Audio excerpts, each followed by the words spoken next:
And thank you for having me. It's quite an honor to be part of such a prestigious group, so I really appreciate that. I was licensed long enough ago that you actually found out if you passed because you got a pack in the mail from the little print shop and not from the FCC. And I don't know if anybody remembers that, but this is kind of it's a collaborative, if you will. I worked with John K6MM to take his vertical, make a few changes, and then use it myself. And then I've been able to get some other folks to do it. And I thought it was really one of the better kept secrets going, so I wanted to share it. And John gave me a thumbs up and said, "Go for it." What I'm talking about is basically a vertical with the radials that take up no more than 60-foot diameter circle. So if you have 60 feet, you can put this up and have a lot of fun with it.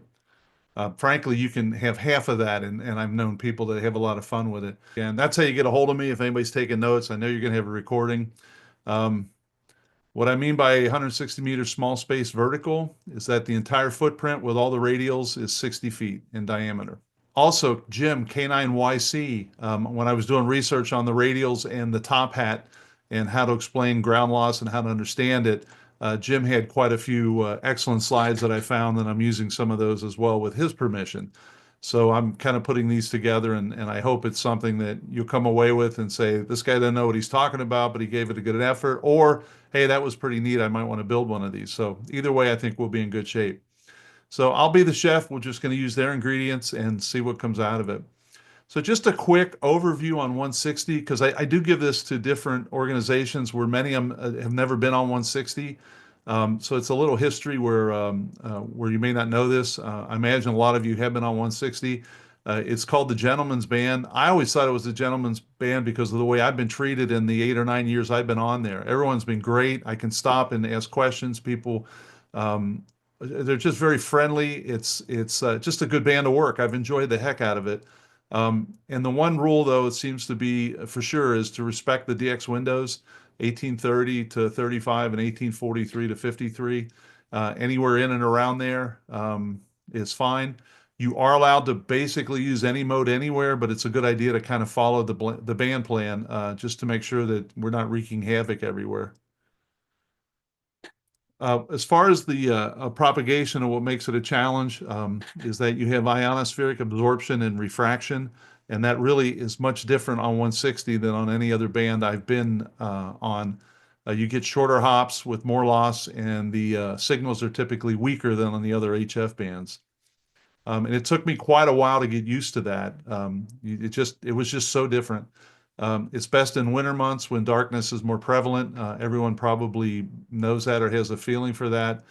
Noise is just prevalent as heck on 160. I have played around with some beverages. I stayed away from beverage receive antennas for a long time, and then there's two hams out here who very heavily encourage beverages, K4SV Dave and Joe, WAGEX. And both of them say if you can put up a 200-foot beverage, do it. 300 or 400 would be better, and 800 would be better. But if you can only do 200, do it. And I have about 300 plus in two different directions, and it really does make a difference. That helps mitigate the noise. So that's been a great learning experience, and frankly, has made quite a difference. Doo-doo-doo. There we go. Now, there is something called top band disease, and it was first described by N6TR. It's the desire to be on the radio at sunrise, sunset, desire to be on the radio at all times between sunset and sunrise, desire to struggle for a few months to work a single station. And I can remember the first time I worked Japan, I've only worked them twice. I stayed and stayed and stayed and stayed and was absolutely exhausted, and I got them. And you know, you can go to certainly out here in the Midwest on 20 meters a lot of times, or 10 or 15 depending on the year. You can work JAs with no trouble. But to jump in and dig that guy out and spend all that time with it was really a challenge, but very satisfying when I was done. The other thing that kind of goes with top band disease is you're really never satisfied with what you have. So you're thinking, can I get a little more gain? Can I get a little more directivity, et cetera? You're always trying to improve that 160 meter receiving antenna. This was my feeling after some European contacts in the 1JA. My wife literally was like, "Boy, I didn't think you'd be down there for 6 hours, but just really glad you enjoy it. It's like, well, I guess I enjoy it, but it sure is a lot. But when you're done, you guys know that you feel really good. You've accomplished something, and it's a lot of fun. So in summary, on 160, it is unpredictable, weak signal, short hops, lots of noise. But a question that gets asked a lot is, don't you need 10 acres of land, huge antennas, and noise filters? And of course, those things can never hurt, you don't necessarily have to have that. And then there is the threat of top band disease, as we kind of talked about. So here's some of my early 160 meter antennas. That was the first one. That didn't go over well in the neighborhood. So I decided to do this one, which worked well until my neighbor moved and I didn't get a friendly neighbor, so I had to tear that down. This I put up, but it was kind of a problem for the wind, so I had to take that down. Um, I set it on this and it worked really well. Got all the wiring and stuff from Voice of America, just a few 60 miles south of here, but I kind of had weather issues with that. And then these guys modeled one after one that I was building. And I don't know if you're familiar with this. They actually built a 3 element 160 meter beam. And I think it was Roan 25 that they used for the elements, which is just absolutely, just to sit down and engineer that would have been, I don't think I'd had the guts to really think I could pull it off. And there it is in real life. And there is a video on YouTube, I believe, of it coming down. And it is really it's quite a sight. But it's a massive antenna that worked really well, and the weather just caught up to it and the stress and everything. But it was quite an antenna. This is the one I was using until the HOA got suspicious.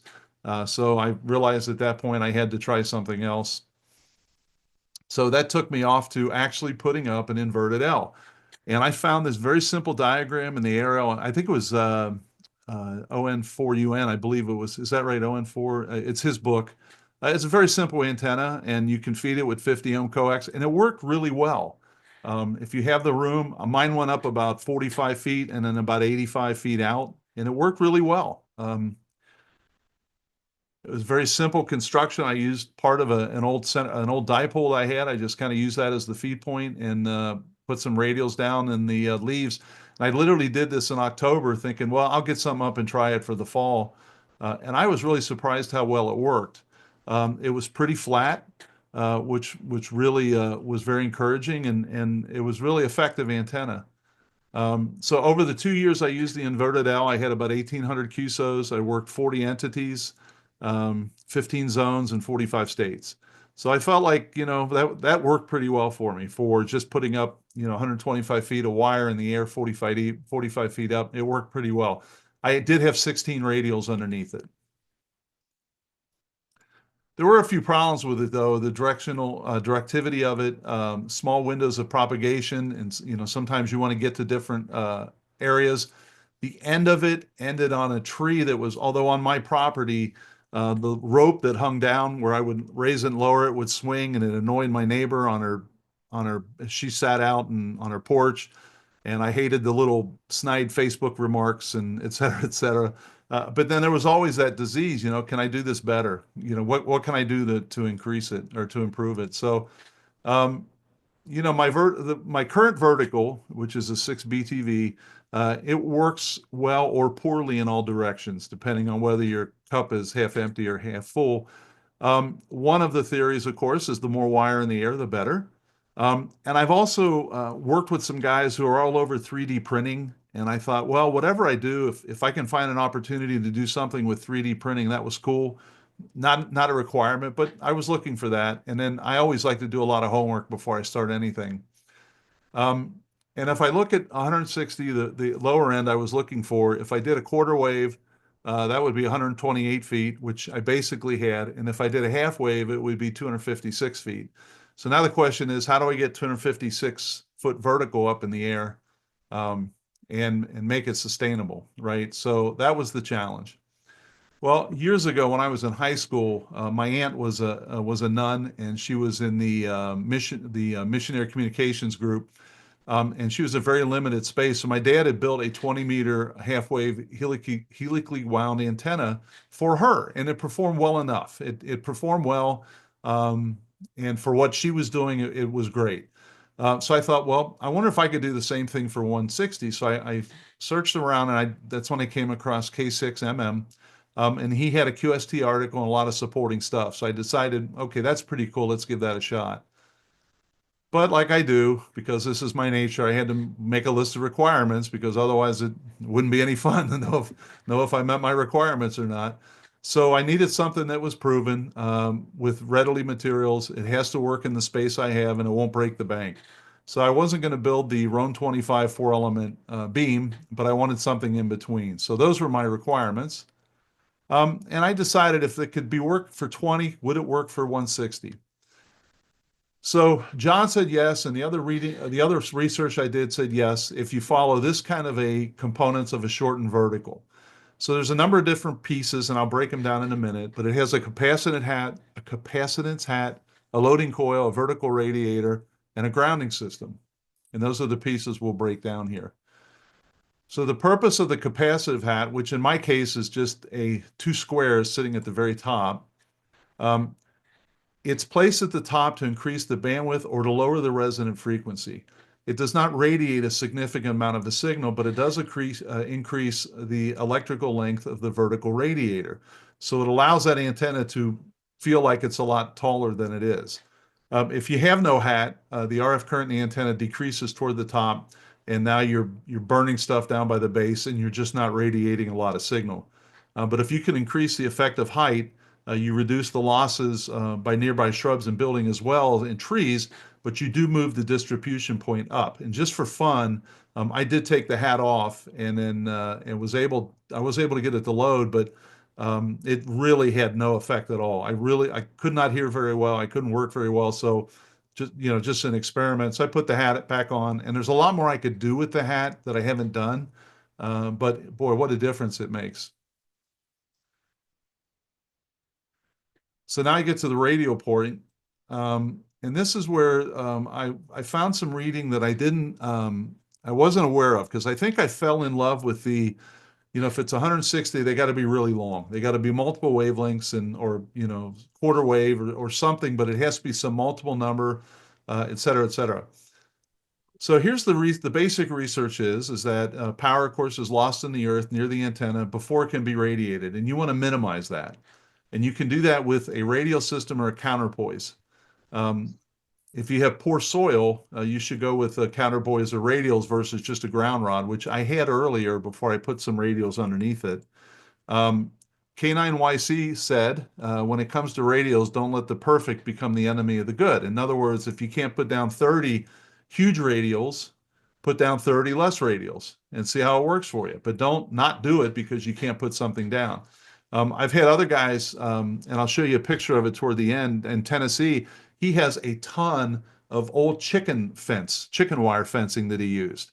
And it really works well, which I guess in theory it should, but just to lay down, a roll 30 by 30 or 40 by 40 of chicken wire seems like a lot, but it works really well for him.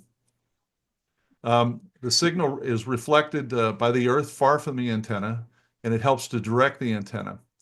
Better soil helps lower the angle the most, but where I'm at, the soil is not worth talking about. I'm not at a beach either. Um, and the theory is the radials don't help the reflection, but they strengthen the radiated signal that does get reflected. Now, that isn't the way I thought about it. And that I'm sure that's right. He has all kinds of empirical data out there, but I just never thought about that. To me, it was always the idea that it would the reflection, the radials would help the reflection, but it just strengthens the radiated signal that does get reflected. And you're kind of splitting hairs there, but it's not the way I understood it. So some testing that was done, and as several of you know who have been on a lot of the expeditions, you put it out in the salt water and it works great. My soil is somewhere in that black region or less. It's just not very good soil here. And by the way, I should say where here is, I'm about 35 miles northeast of Cincinnati and about 15 miles due south of Xenia, where the Hamfest is. So the soil's just not great. So another thing to consider is the radiation resistance versus height. So the higher you can get this thing, the taller the better. And it increases the radiation resistance, which is part of a series network, which we'll see in a minute, reduces the ground resistance. So you're radiating more from the antenna. So we got to find a way as, how can we get that thing higher? So the radiation resistance is the part of the antenna that accounts for the radiated power. So we want that to be as high as possible. And it's determined by the vertical height of the radiator. It's good resistance. The larger, the better. And together, ground resistance, wire resistance, and then the radiation resistance, those are the three resistances that your power is running across where it's going to dissipate. So essentially, it's a series circuit, a simple series circuit. So the current flows through it, and there's different parts of that antenna that's going to radiate different parts based on the ratio of the three. And of course, we want the most possible to be the radiated power, not the ground loss. That's for sure. And that just basically says what I just said. The ground resistance depends on the nature of the earth around the antenna. The only way we can really change it is by moving, and that really wasn't an option for me. So we had to really get into radial systems. So I mentioned you can do more radials, you can do a good counterpoise, or you can do a ground screen. And in my case, I chose to research and do radials. So if you have a tall antenna, this is a little more of actual drawing with some numbers. If we can get our radiation resistance somewhere in that 34 ohms and everything else below that, we're going to have low loss and we're going to have really good radiated power. So if I really wanted to put 100 watts into it, you can see I'd be radiating 81 watts out, and I'm only losing, an 8 or 9 watts based on what I'm putting in. So that's not bad, and that turns out to work out pretty well. The flip side would be if my ground loss is high, that's where I'm going to be burning all my power, and I'm not going to be radiating very much. So that's a different way to think about it, but it kind of helped me picture the whole thing that I hadn't really seen before. I guess that's the kind of stuff but you don't really think about it, and then when you picture it. So even the best connection to Earth is bad for an antenna. It drives currents to the lossy Earth. And we want that we don't want that to happen because it becomes transmitted power that never gets radiated, and we want to minimize that. So I'm beating a dead horse, but that's where we need to be. So what is an ideal radial system? Well, it shields the antenna from the earth. It provides a path for return current, provides a return path for fields produced by the antenna. If you use a counterpoise, it only provides the return path, and we'll touch on that later. With no radials, the outside of the coax forms a single radio or just a counterpoise. It's better than nothing, but not very effective. And it can radiate RF in the shack. And anyone who's tinkered around with the antennas knows that to be true. And it's a lesson that you learn very quickly and you don't want to repeat.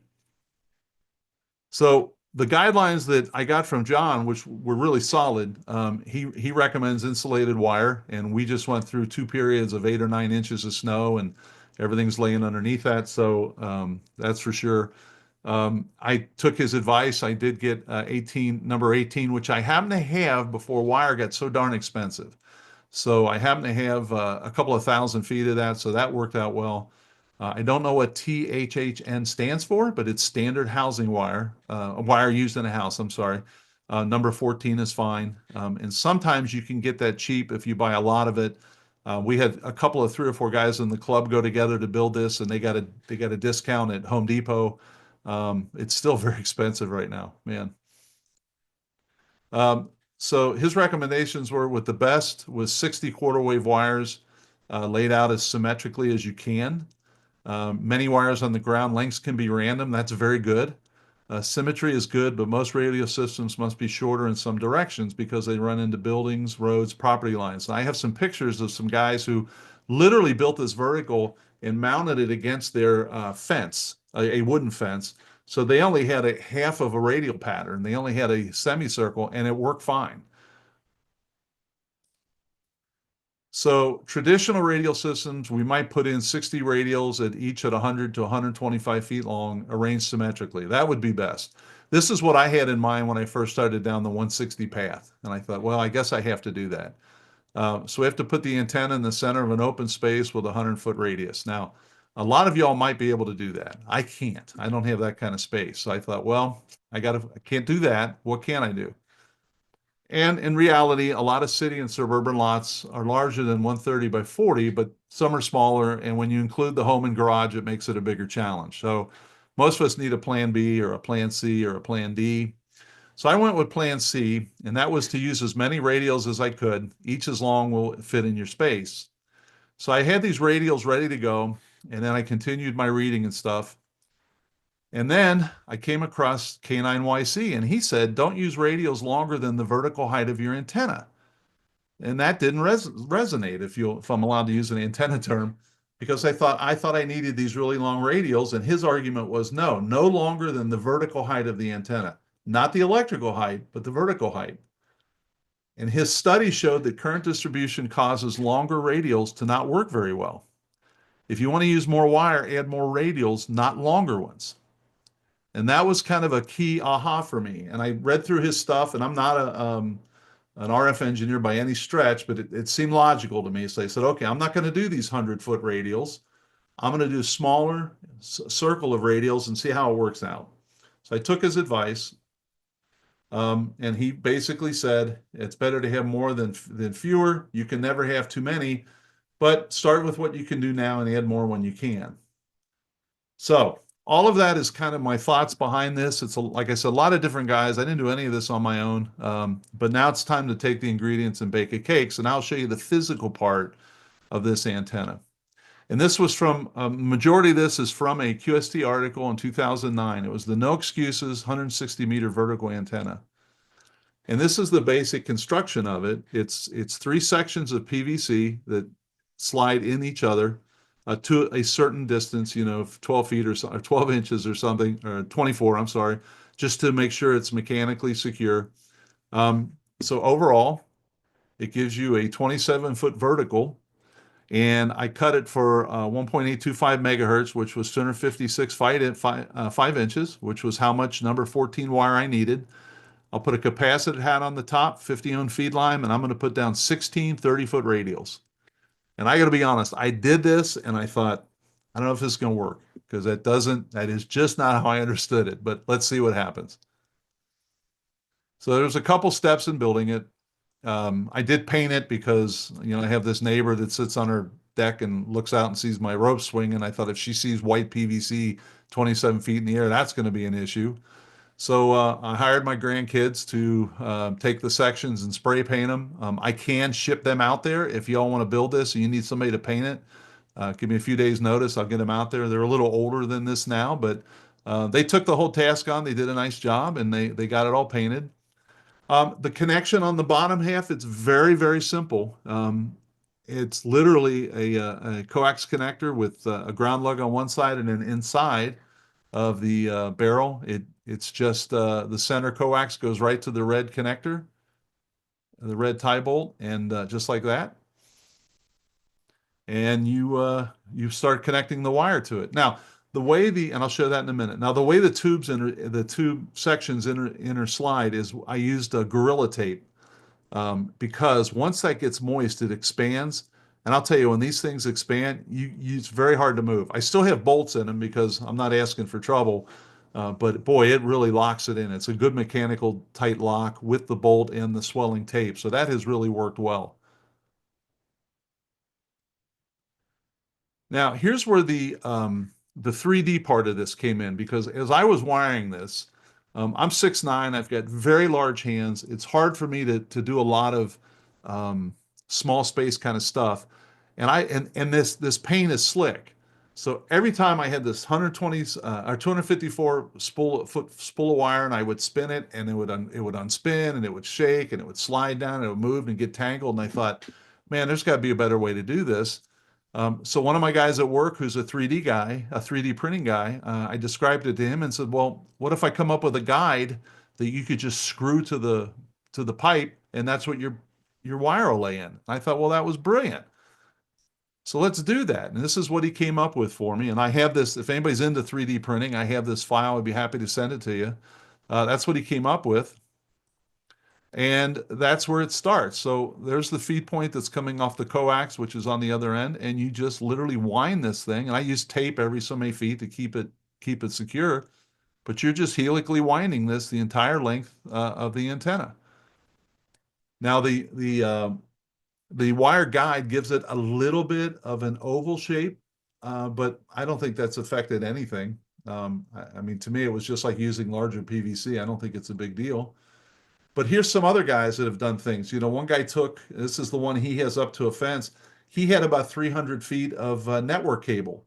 So he stripped it and soldered both ends of it and wiped it that way, wound it that way, and used his wife's hot glue gun to keep the windings in place. This is what the top hat looks like. It's a couple of brass rods, which I had a heck of a time finding here. I finally found it at a Ace Hardware in Newport, Kentucky. I don't know why. I don't know why I couldn't find brass, but I couldn't. And then that's the top hat. And I'd like to do some more experimenting with that next fall and see if I can get a little bit better results. But like I said, I'm not the greatest mechanical engineer in the world, but it works and it works well for me. So and that's another view of it. So the feed line terminates here, if you will, and then the top hat connects to that. You can see it from two different directions there, and that's looking down the antenna toward the top hat. I'd only had part of it at that point, and then the bottom cap. And the way it was originally set up, and I don't know why I didn't think about this, was a long piece of screw rod that you put in the bottom. And when you walk up, you plant this thing in the ground with some guy wires, and that's enough to hold it. The problem is, I should have thought of this, that wood rots over time. So I would definitely am going to do it differently when I take it down now because the only thing holding it in place are the guy wires and that actual screw rod bent. So I got different ways now to mount it if I put a new one up. But that's the basic preparation. So the bottom of it sits in that, and it just reaches to the sky and works pretty darn well. This was the SWR curve that I took off of it. It's not as flat as the inverted L. And that's where I really need to work on the top hat to try to flatten that out because that's one of the functions that it's supposed to perform. So either I don't quite have the right dimensions or something else. And if anybody on this meeting has had experience and can give me some clues, that would be great. I would really appreciate that. Otherwise, I'm going to take it down, just experiment the heck out of it and see what happens. But for the area I was looking for, really the bottom end, basically 1830 to 1850, I felt really good about that performance. I was happy with that. So in the first couple of years, I haven't used it as much as I thought I would. I certainly didn't use it as much as the inverted L, but I've made over 1,000 QSOs, 49 entities. I did work a station in Greece who was very interested in what I was running, and I get it. The majority of this is propagation; it's not the antenna, but that's okay. And I have worked Japan and Australia with it, so from here, that's really a good shot. That's a solid shot from essentially the Ohio um, out to that area of the world. So I've been happy with it. So here's some of the folks that I've been able to work since then. I don't know. Let's see. There's some stateside calls popping up, I think. Probably some of you guys overloaded my receiver at one time or another, but so I've had good success, especially into Europe at the right time with the right conditions, of course. If you know Glenn Johnson, W0GJ, he's been a lot of help to me, giving a lot of advice on this too. So it's performed. The very first night, I'm not really an FT8 guy, but the very first night I thought, well, let's see what we can do with essentially 100 watts in this antenna. And over the course of a couple hours, I worked a lot of states here, and that little cross arrow is where I'm at. So since then, I've worked all 50 continental. I just need Alaska and Hawaii. So, but this was just the first night giving it a test. And this is what it looks like. And that's my neighbor back here. And if you can't see it, it's a little bit easier to see right there. It blends in well with the trees, and these are the guy wires around it. And then the radials do go out, basically a good symmetrical circle. Um, and again, it's performed pretty well. I've talked to other people that have done it and have used theirs. Scott is another guy, VE1CHL. He only has the radials in basically a half circle. This is NDJ, I'm sorry, NDJ 7J Bob in Tennessee. He's the one that has a lot of chicken wire down, and he did use the wire spacers that I sent him. And his works very well. He's been very happy with it. Let's see. Oh yeah, this was about a year ago, but he did work Kuwait and Bonaire. He decoded VK, but couldn't work them.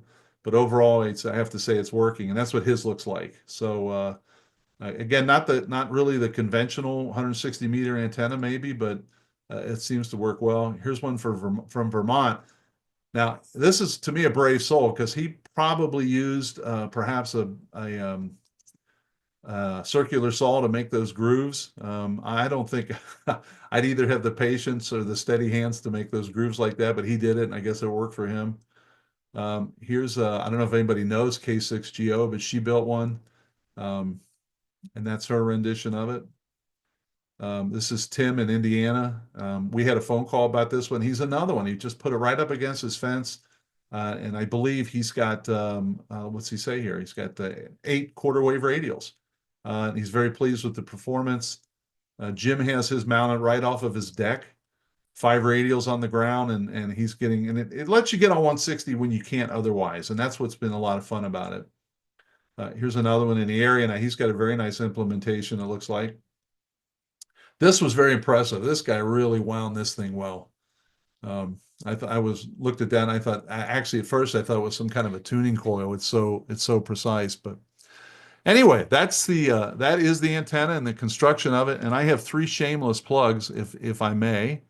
One is if anyone is coming out to the DX dinner, at Hamvention weekend, I am the ticket guy.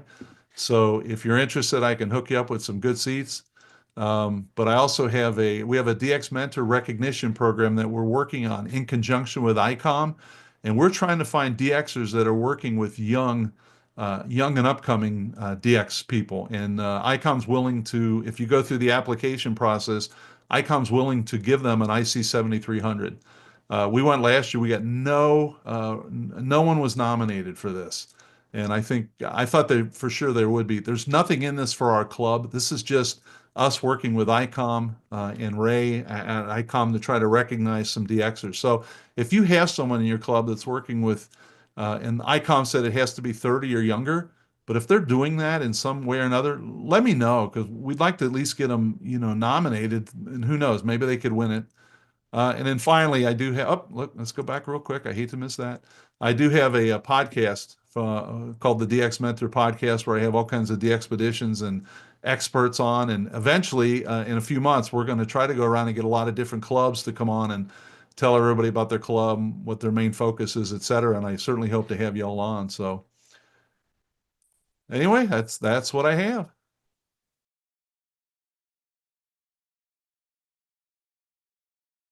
That was based on, honestly, that John had given me those dimensions.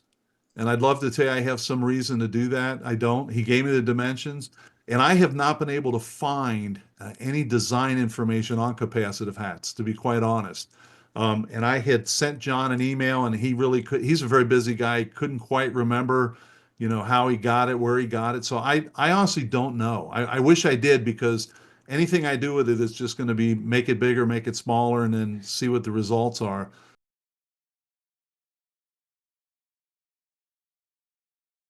Yeah, and I've not needed any sort of loading coil because of the actual length of it. So in this case, the length of it was a half wave, so I didn't need to put a loading coil in it.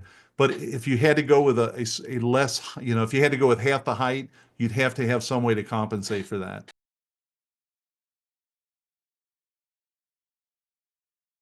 I never have. And the main reason around here is there's coyotes and deer.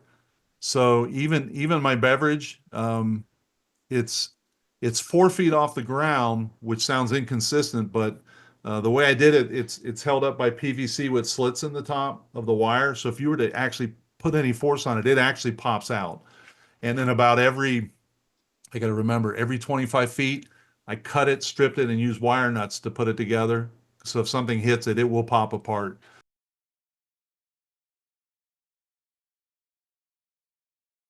All right. So here's the length of it. So that's rough. Well, see, this is the smallest section at the top.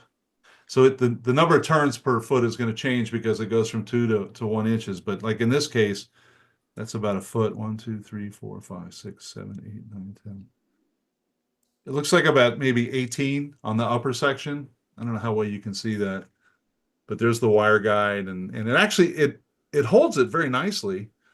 Um, but one thing I have learned also, I think I'm going to have to take it down because the PVC gets brittle. This is the fourth summer winter it's been through. It's very brittle.